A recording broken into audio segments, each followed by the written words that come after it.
લેખિત સંમતિથી આ બંધારણ આજે તમારી સમક્ષ હું મૂકી રહી છું। ત્યારે આ બંધારણ હું માત્ર નિયમિત રીતે વાંચું છું। આ બંધારણ સંતોના આશીર્વાદ, સમાજના તમામ પક્ષના આગેવાનોની મહેનતથી અને આજે સ્ટેજ ઉપર બેઠેલા તમામ આપણા મહાનુભાવોના માર્ગદર્શનથી આ જ્યારે બંધારણ થઈ રહ્યું છે, ત્યારે આ બંધારણ કોઈ વ્યક્તિ નથી અમલમાં મૂકવાની, આ તમામ સમાજ મૂકવાનો છે। અને આ બંધારણ એ કોની સાક્ષીમાં આજે અમલમાં આવી રહ્યું છે? અહીંયા સદારામ બાપુ અને ઓગણજીનો ફોટો મૂકીને આ હું બંધારણનું વાંચન કરી રહી છું। ત્યારે બંધારણની શરૂઆત કરતા મુદ્દા નંબર 1 કે શરૂઆત ક્યાંથી થાય? સગાઈથી। તો સગાઈમાં પુરુષ અને મહિલાઓ કુલ મળીને 21 જણાથી વધારે વ્યક્તિઓએ સગાઈમાં જઈ શકશે નહીં। સગાઈમાં પોતાના કુટુંબમાં તનના જે હગા હોય એને લઈ જવા, બીજાને કોઈને આમંત્રણ આપવું નહીં। સમાજના તમામ પ્રકારના પ્રસંગોમાં કોઈ પણ પ્રસંગ હોય એની અંદર ઓઢમણામાં કપડા કે દાગીના લઈ જવા નહીં। તમામ આપણાથી રીત રિવાજો પ્રમાણે રોકડમાં ઓઢમણું કરવું। સગાઈમાં માત્ર કેટલી વસ્તુ લઈ જવાની રહેશે? સાડી, નાળિયેર અને રૂપિયો, આ 3 જ વસ્તુ સગાઈની અંદર લઈ જવાની રહેશે। બીજી કોઈ પણ પ્રકારની વસ્તુ લઈ જવાની રહેશે નહીં।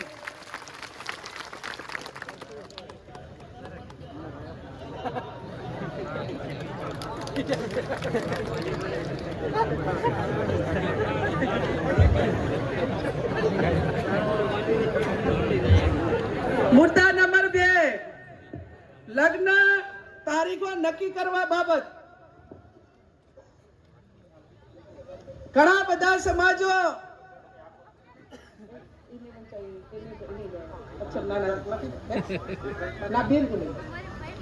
લગ્ન તારીખો નક્કી કરવા બાબત તો આખો સમાજ આજે એવું નક્કી કરે છે વગરની ધરતીમાં જગદીશભાઈ ઠાકોર સાહેબ કે 12 માસ લગ્નથી આજે પશુપાલન હોય, ખેતીવાડી હોય, ધંધા રોજગાર બધા ખોરુંબે જાય છે। અને સમય આવ્યો છે કે એક મિનિટ ઉપર દુનિયા ચાલે છે અને આપણને વર્ષોની મહિનાની કિંમત નથી। ત્યારે 2 માસમાં જ સમાજ જ્ઞાની બેનને વિનંતી કે મુદ્દાનું વાંચન થતું હોય ત્યારે માત્ર મુદ્દાઓ જ વાંચશે, વચ્ચે બીજો વિષય નહીં લે। આપણે જે વાત નક્કી થઈ છે, વર્ષમાં 2 માસમાં જ સમાજને લગ્ન માટે તારીખો નક્કી કરવાની થાય છે। વૈશાખ સુદ એકમ થી 15 દિવસ પૂનમ સુધી, એટલે વૈશાખ મહિનામાં અજવાળિયામાં 15 દિવસ અને મા મહિનામાં અજવાળિયામાં 15 દિવસ આખો ઠાકોર સમાજ એ પોતાના ઘરના લગ્ન હોય કે સમૂહ લગ્ન માટે છૂટ આપેલી છે। પણ વ્યક્તિગત લગ્નમાં 2 મહિના જે આપણે નક્કી કર્યા છે એના 15 દિવસ, એના પછી કોઈ લગ્ન કરવાના રહેશે નહીં। 1 મહિનામાં આખા સમાજે લગ્ન પતાવી દેવાના અને કોઈ ઇમરજન્સી હોય તો પોતાની રીતે લગ્ન કરે, બાકી 11 મહિના સમાજે ધંધા રોજગાર તરફ આગળ વધશે।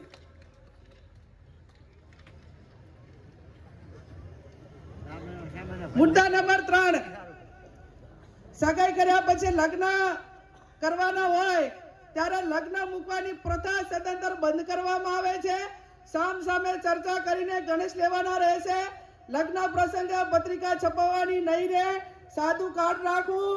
મોબાઈલ ફોનથી ડિજિટલ આમંત્રણ આપી શકાશે। ટૂડ પ્રસંગે આમંત્રણ કે રાવણું રાખવું નહીં। સામાજિક પ્રસંગે રાજકીય આગેવાનો હાજર ન રહી શકે તો કોઈએ આગ્રહ કરવો નહીં અને કોઈએ નારાજગી વ્યક્ત કરવી નહીં।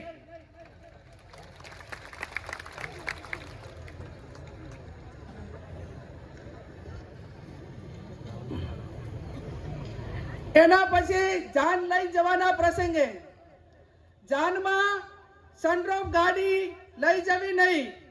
જાનમાં 11 થી વધારે વાહનો લઈ જવા નહીં। જાનમાં ગાડીઓની લાઈન લગાવવી નહીં। જાનમાં મહિલાઓ અને પુરુષો કુલ મળીને 100 વ્યક્તિઓએ જવાનું રહેશે। જે 10 વર્ષની ઉંમરનું બાળક હશે તે વ્યક્તિ ગણાશે। જાનમાં વધુમાં વધુ 2 ઢોલ લઈ જવાનો રહેશે અને જાનમાં શરણાઈ લઈ જવા માટેની છૂટ આપવામાં આવે છે। બીજા કોઈએ લઈ જવાના નથી.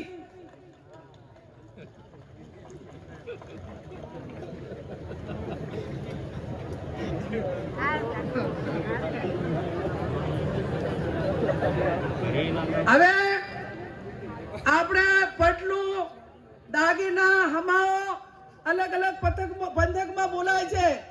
વરરાજા હામે ગામ જઈને લઈ જાય વેવાઈને ત્યાં તો એને કયા દાગીના લઈ જવા? બુટી, મંગલસૂત્ર, પગની જાજરી અને સાદી બંગડી લઈ જવાની રહેશે. આ સિવાય અન્ય કોઈ દાગીના કોઈ પણ સંજોગોમાં લઈ જવાના રહેશે નહીં.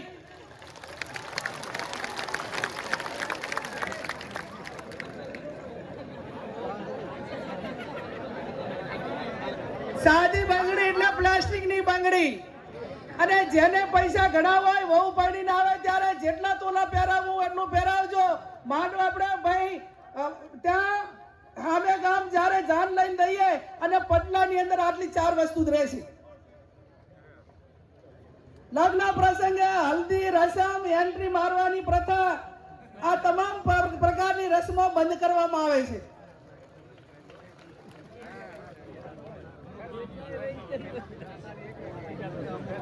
જમણવારનો પ્રસંગ. જમણવારમાં એક મીઠાઈ, દાળ ભાત, કઠોળ, લીલી શાકભાજી, રોટલી, રોટલા, પૂરી રાખવાની રહેશે. આનાથી વધારે કોઈ પણ પ્રકારની આઈટમો લગ્ન પ્રસંગમાં બનાવવી નહીં.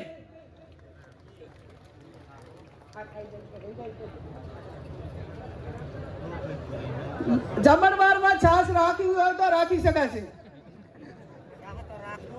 ઉનાળાનું હોય તો સાહેબ છાશ રાખવી પડે. હવે પછી આવ્યો મામેરાનો પ્રસંગ. નહીં આવે એના આધારે જ બીજે નહીં. એક પણ તમે રાઈટ કરતા હોય નહીં આવે. આમ આ મોટો અક્ષર તમે મુદ્દા નંબર 7, મામેરાનો પ્રસંગ. મામેરામાં મહિલા અને પુરુષ સાથે વધુમાં વધુ 100 ની સંખ્યા લઈ જવાની રહેશે. મામેરામાં વધુમાં વધુ તમામ પ્રકારના 11 વાહનો લઈ જવાના રહેશે. મામેરામાં કપડાની ઓઢવણી પ્રથા સદંતર બંધ કરવામાં આવે છે. તેની જગ્યાએ જે માંડવિયા હોય, જે આપણા પ્રસંગો હોય એ ધારા પ્રમાણે રોકડમાં ઓઢવણું કરવાનું રહેશે. મામેરામાં ઓછામાં ઓછા એ 11,000 અને વધુમાં વધુ જે ઢાલમાં મેળવાના એ 1,51,000 થી વધારે જાહેરમાં કોઈ રકમ મૂકી શકાશે નહીં. મામેરા પ્રકારમાં તમામ પ્રકારના દાગીના લેવા લઈ જવાની પ્રથા બંધ કરવામાં આવે છે. અને તમામને દાગીના લઈ જવા હોય તો એ આગલે દાડે આપી આવે અથવા તો પછી અઠવાડિયા પછી બાકી ઢાલમાં એ દિવસે આ 1,51,000 થી વધારથી કોઈ પણ પ્રકારની રકમ એ વધારે જાહેર માંડવામાં કે ઢાલમાં મૂકવાની રહેશે નહીં.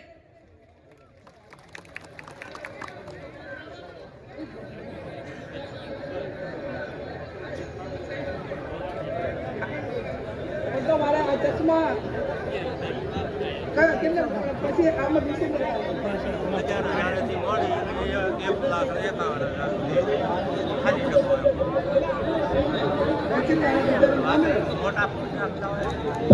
શાંતિ રાખીશું. હવે પછી મુદ્દાસર પુરગતનો પ્રસંગ.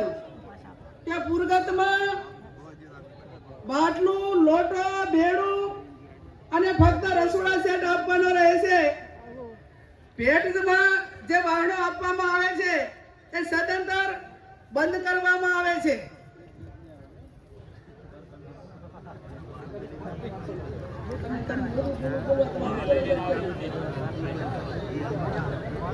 આણાનો પ્રસંગ. દીકરીના લગ્ન કર્યા હોય ત્યારે જ્યારે આણું કરવા જવા માટેની પ્રથા બંધ કરવામાં આવે છે. આપણા સમાજના રીત રિવાજ મુજબ કન્યાને સસરાના પક્ષમાંથી 2 વ્યક્તિઓ આવી અને તેના પિયરમાં મૂકી જવાના રહેશે. બોલામણા પ્રથા સદંતર બંધ કરવામાં આવે છે. બીમારી પ્રસંગે રાવણા કે અન્ય આમંત્રણ પ્રથા એટલે કે બોલામણા પ્રથા સદંતર બંધ કરવામાં આવે છે.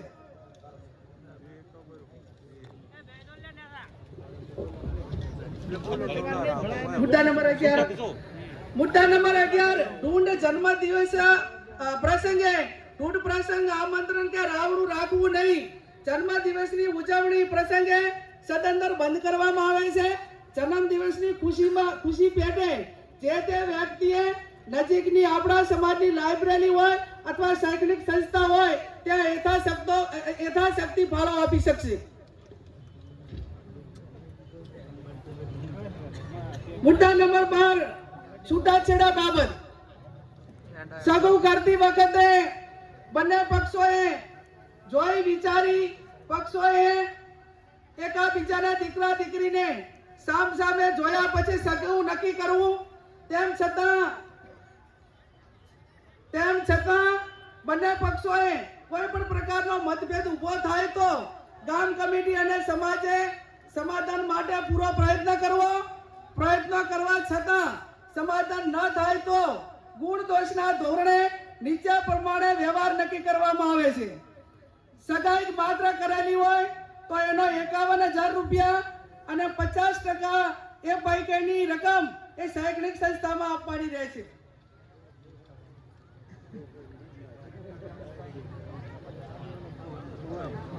છૂટાછેડા બાબત લગ્ન કર્યા પછી છૂટું કરવાનું થયું કોઈ સંજોગોના કારણવશ તો એના માટે 2 લાખ રૂપિયા એ સમાજનો જે રિવાજ એ કરવામાં આવે છે.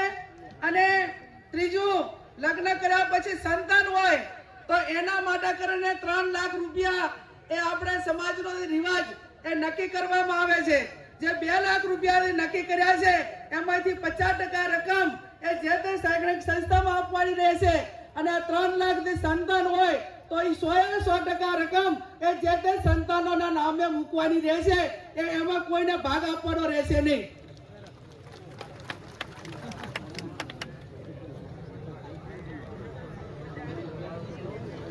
મૈત્રી કરાર.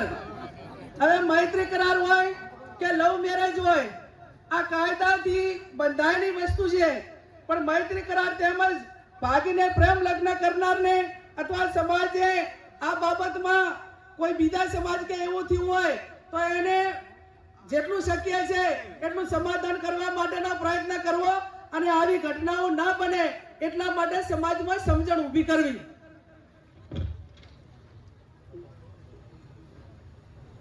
મુદ્દા નંબર 14 પ્રસંગોમાં નશાકારક વસ્તુનો ઉપયોગ કરવો નહીં.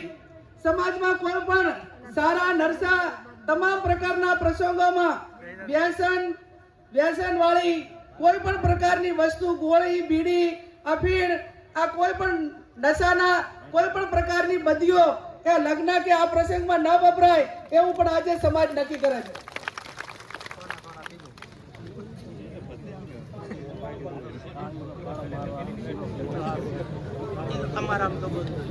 મુદ્દા નંબર 15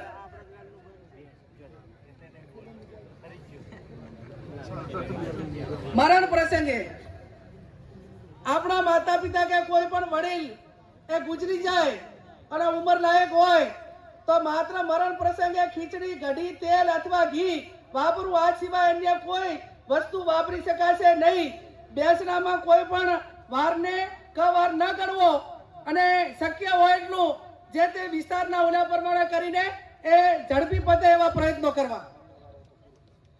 જે કોઈ કવાર ના હોય જે તારે જન્મ આપવા એ ટાઈમે કોઈ વાર નથી હોતો કોઈ બીજા પેઢામાં નથી હોતો એટલે આવા પ્રસંગોમાં કોઈ વારની કે એની રાહ જોવી નહીં. મુદ્દા નંબર 16 ખાસ વિનંતી.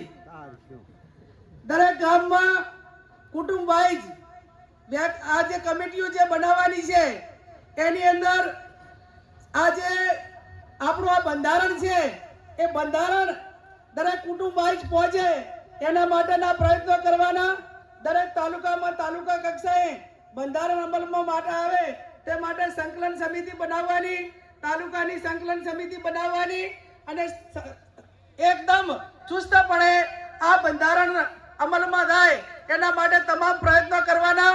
આજે આ 16 જે મુદ્દાઓ હતા એ મુદ્દાઓ મેં તમારી સમક્ષ વાંચ્યા છે અને આ 16 મુદ્દાઓમાંથી કોઈ પણ ભંગ કરે તો એનો હગો ભય હોય તો એના પ્રસંગમાં હાજરી ના આપવી અને હું આજે વાગડજીની ધરતી ઉપરથી બધાને વિનંતી કરું છું કે આ બંધારણ એ વાગડજીની સાક્ષીએ, સદારામ બાપુની સાક્ષીએ, નાથ ગંગાની સાક્ષીએ, સાધુ સંતોની સાક્ષીએ જ્યારે અમલમાં આવ્યું છે, અને છતાં કોઈ પણ વ્યક્તિ આ બંધારણ માટે એને અમલીકરણમાં કઈ બાંધછોડ કરશે અને આ પ્રકારના સમાજે નક્કી કર્યું એમ ન વર્તે તો એ સમાજનો સૌથી મોટો દેશદ્રોહી ગણાવશે અને સમાજનો દુશ્મન ગણાશે.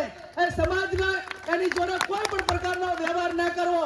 આ 16 મુદ્દાઓનું બંધારણ મેં તમારી સમક્ષ મૂક્યું છે. છેલ્લી વાત